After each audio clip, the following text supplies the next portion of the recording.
Welcome to the podcast, Amazing Tales from Off and On Connecticut's Beaten Path, and I'm your host, Mike Allen.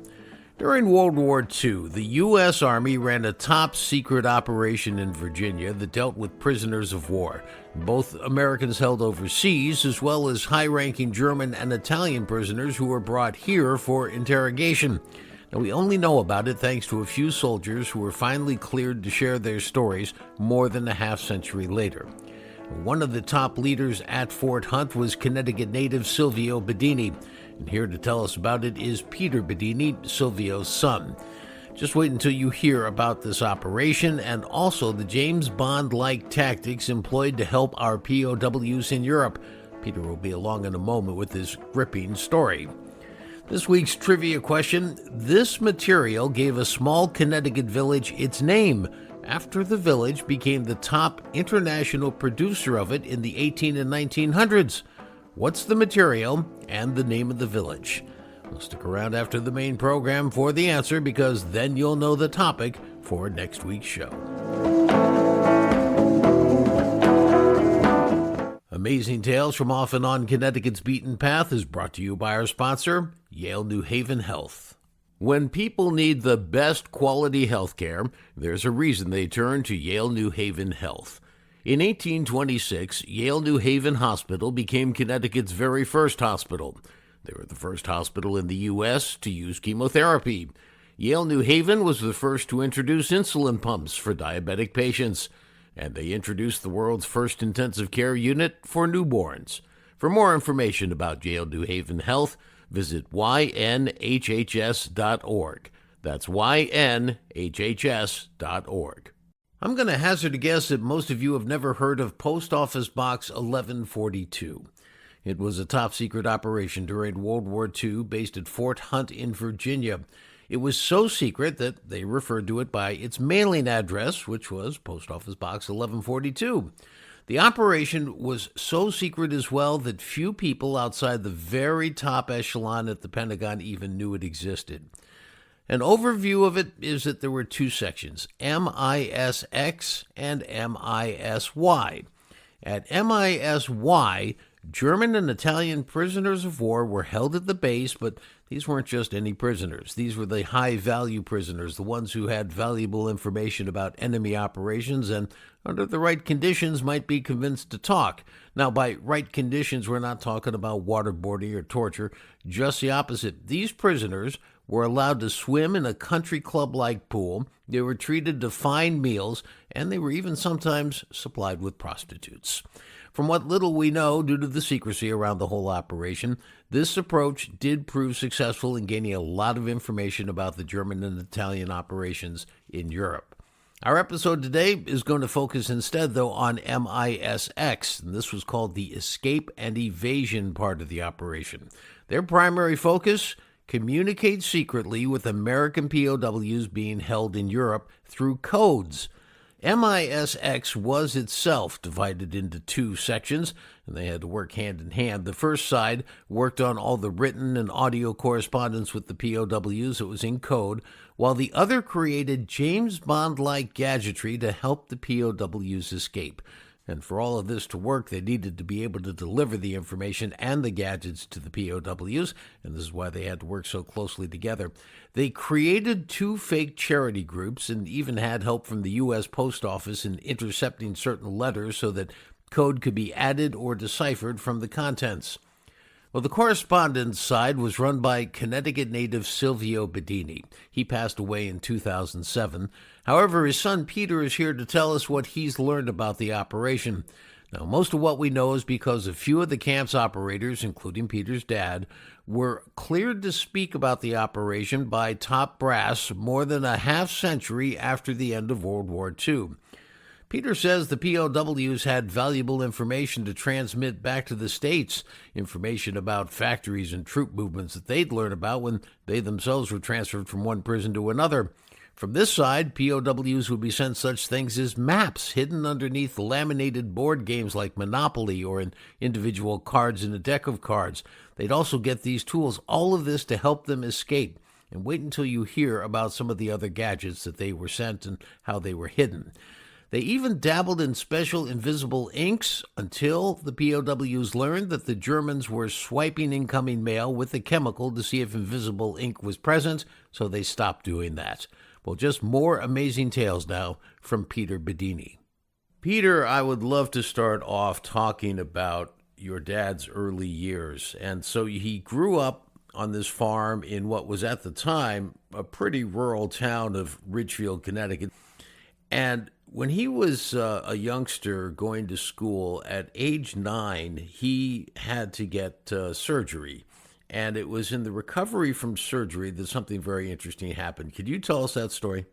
Certainly. Yeah, he had minor surgery at the age of 9 and was in a hospital in Danbury for a couple of weeks. And one of his teachers was kind enough to bring his homework assignments in, which he didn't really appreciate too much, but he arranged with her to bring in other books and materials. And among those were copies of the St. Nicholas magazine for boys and girls. And in that, he actually found a puzzle to decode a message. And so he decoded and put his entry in. I think he won second place, but he was hooked after that. He got a copy of The Gold Bug by Edgar Allan Poe, and he actually was collecting anything he could on codes and ciphers starting then. And by the time he went into the service at 1942, he had quite a collection. Didn't he even write to the Library of Congress to get more information? He did. He learned early that he could just write to the Metropolitan Museum or the Library of Congress or the Smithsonian, and they would typically help him. And at the Library of Congress, he wrote to them and asked for a bibliography on everything written about codes and ciphers. So, Peter, in terms of his love for cryptography, he actually starts to collect all this information, as you said. When he was at Columbia, I heard a story, and it may or may not be true, that one of his professors there had contacts in the military and said, hey, if you're looking for somebody who knows something about cryptography, you ought to talk to Silvio Bedini because he knows as much as anybody I've met. Is there any truth to that story? Yes, he never really knew how he was selected to become part of MISX, but his favorite professor was John Henry Hobart Lyon. And at one time, Lyon told my dad that Lyon had I think it was a nephew or somebody in the military, in military intelligence, and he might mention his name. And then nothing happened after that. I mean, that was before Dad enlisted. So Dad went back to Ridgefield in very early 1942 and then decided to enlist around May. The next he heard about it at all was being called down to Fort Hunt a couple years later. Now, this in itself is a great story. So he's in Chicopee, Massachusetts, I think, at a base there, and suddenly he gets orders to go to D.C. Tell us that story from beginning to end, how he got there and what happened to him. The story is actually pretty similar to others. They simply got notification to transfer down to the Pentagon in the case of my dad. And without any explanation of what he would be doing, how long he would be there, I think he was given, less than a day to pack up, say goodbye to folks, and took a flight down to D.C. where he was picked up and driven to the Pentagon. And then he was put in a room with maps and left there for a while. And then somebody else came in and gave him a ride from there down. About 12 miles south of the Pentagon is Fort Hunt. And so they pull into there in the dark of night. And it wasn't until, the next day that they started briefing him on what he would do. So that entire trip, he had no idea why he was going there. He said nobody seemed willing or able to answer the questions, so he just stopped asking. Wow. Now, his job, and we're going to just sort of summarize this, but his job was to put together a system for communicating with American prisoners of war being held in Germany through coded correspondence. So he's in this, what's called the escape and evasion section at Fort Hunt, and his side is doing all the correspondence, but he has to work very closely with the other part of this escape and evasion team, which is putting together all these James Bond-like devices. And so together, what ended up happening was they used these fake charity groups to send these packages over, and get things done. Now, let's unpack this. He's working in a place called the Creamery at Fort Hunt, and this is where his team was. And explain for us, if you could, what a day would look like when his team, because he ran the team that was doing the correspondence side, what would they do on an average day? What was their sort of workload looking like? They were following what Britain had already done in something they call MI9. So the whole system was actually modeled on what MI9 did, and they helped us immeasurably early on to get up and going. As far as what a normal workday looks like, there were at the peak, I believe, on the order of a dozen people working on the coded letters alone. They were receiving letters and had to determine whether there were hidden messages in them or not. They were also taking messages that they were given from their seniors and putting those in letters and passing them back to the POW. So that whole communication center was part of what my dad was working on and overseeing. His job also included creating new systems. And for every system we're talking about here, the key thing is security, simplicity, and economy. So this code had to be very secure. It was very important not to get caught. It had to be simple because they're training airmen in a half hour or an hour and not giving them any written instructions. They had to remember how to do it. And then it also had to be economical because you didn't have a lot of space to write hidden messages in letters. He also was responsible for analyzing enemy mail and seeing if they might be doing the same sort of thing. And so he did that, ultimately never found that they were doing anything like it.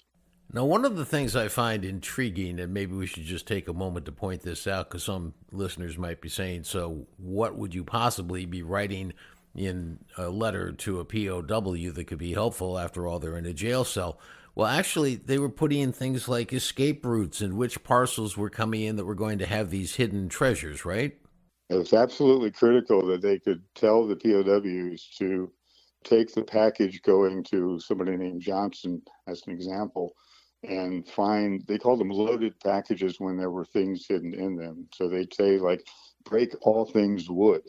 And that meant that if you had a shaving brush that came in this care package and it's wooden, you break it open and you're going to find Deutschmarks or a map or a razor blades or, other small saws or compasses. Amazing variety of things that they could send in clandestinely. And the communication was incredibly important to direct them to the right packages. At some points, they were sending in packages with things in the clear, which meant they weren't hidden at all. And it was critical to get that message out so that the POWs could actually go and steal that package before the German censors looked at it. One of the stories I love that involved you directly, you found at one point after it had been declassified, I guess, and your dad was, on in years, you found a shirt button that had a compass in it, right? You asked him about that? It wasn't really a shirt button, although they did use buttons and put very small compasses in them. But I found a very small compass that Dad confirmed was, the sort of compass that would be hidden in a shaving brush or something, of that size. I asked him about it, and he kind of smiled at one point and said, yeah, there might be more of those.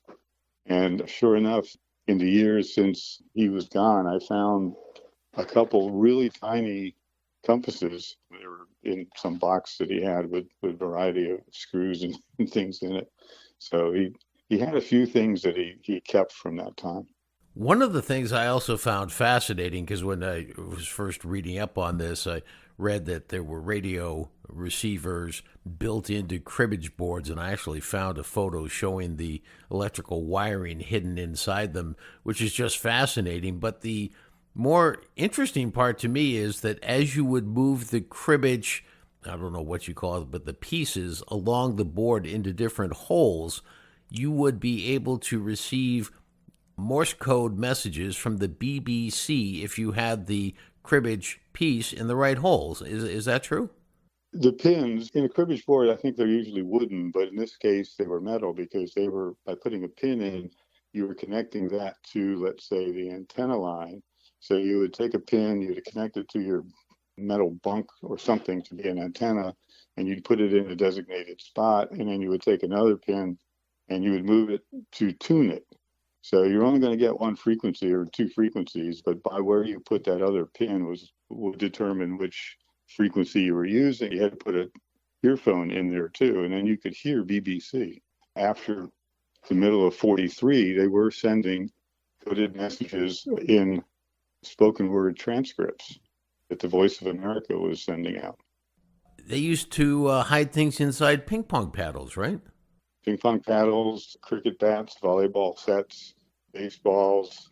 So let's talk about how you found out about this. Obviously, this was top secret. Nobody could know anything about this. And as often happened during wartime, the soldiers involved never told even their direct family members. When did you first learn that your dad was sort of James Bond? I developed an interest in codes and ciphers because of the books he had, and in particular, the Gold Bug story by Edgar Allan Poe. And I knew that he had something to do with that during the war. But all he would say is that he worked on a secret project during the war, and he was over in Fort Hunt, Virginia. He didn't really share much more than that. After he passed away, I went and I started doing research, and I found in the National Archives the original signature that he has on the oath that he and others took never to talk about this again. And so Dad, frankly, when he was in his very last years, and the National Park Service wanted to interview him because they realized what was going on at their fort, he wouldn't really share anything until he got some kind of release by the Army that he could. And so that's when he actually started talking more about the details, is after they got some major or captain or somebody to sign a release for him. This was so secret that, as I understand it, as soon as the war was over and the U.S. was victorious, the Pentagon gave orders to have everything that was happening there at that Fort Hunt destroyed. Is that true? That's absolutely true. And there are pictures of somebody just throwing papers in a ash can that's on fire. The wisdom of it is questionable. It makes it much harder to find the whole story because there are some things that weren't destroyed and they've been declassified, but there's a lot missing. Unfortunately, we've lost all the people that were involved in it. I don't know if there's anybody left who was actually in MISX. I think in the 1990s, the Army wanted to learn about what was going on in World War II because they realized that they had destroyed most of the information. So they found a few people who were still around, including my dad, and they interviewed them. And that interview was originally secret, but then I seem to remember seeing part of it on TV, so I'm wondering what they did with that. I understand from an interview you did, I think, with NPR, where you said that your dad had a television show that he particularly liked to watch, and it was Hogan's Heroes. That's true. The family would watch it. He would chuckle and chortle because he said that as far as hiding things and clandestine microphones and things like that, it was very similar to what MISX was doing. He didn't want to in any way lighten the impression of POWs. I mean, it's a very serious thing. But from the point of view of having a show showing them hiding microphones or getting messages in unusual ways, he thought that somebody from MISX must have advised on that show. As incredible as what your father did during the war, what he did after the war was equally impressive in many, many ways. He ends up getting tapped to go to Washington, D.C. in a completely different role. And if you would tell us the story of how that came about and where he ended up working. Certainly. Instead of going back to Columbia, he went back to Richfield to help run the Bedini company with his brother. This was a landscaping and construction company. As he would go around checking on the men and the different jobs, he would stop into junk shops in Richfield and in the vicinity, and he didn't have a lot of money at all, but he would pick up unusual things for a couple dollars. He started collecting, and he wasn't collecting for monetary value at all. He was collecting for the historical value, especially if it's something he didn't know what it was. He would start doing research and figure out what it was, who used it, how, and why. One thing that he did that got the attention of the Smithsonian later on is he became an expert and had a collection on early American colonial surveying instruments. which very few people knew about. He would start publishing about these things in various magazines, and he came to the attention of the folks at the Smithsonian, who happened to be planning a new building that they called the Museum of History and Technology, which is now called the National Museum of American History. And so they brought him down to be a curator in that building when it opened. And he very soon after that became the assistant director and then deputy director of the museum. Silvio Bedini and his team work saved an unknown number of POWs by helping them escape. The exact number, unclear and unknown since all the records were destroyed. Well, Bedini gave his final interview on his work to a National Park Service representative in 2007 at the age of 90. A few months later, he would pass away, undoubtedly taking some of his many secrets with him.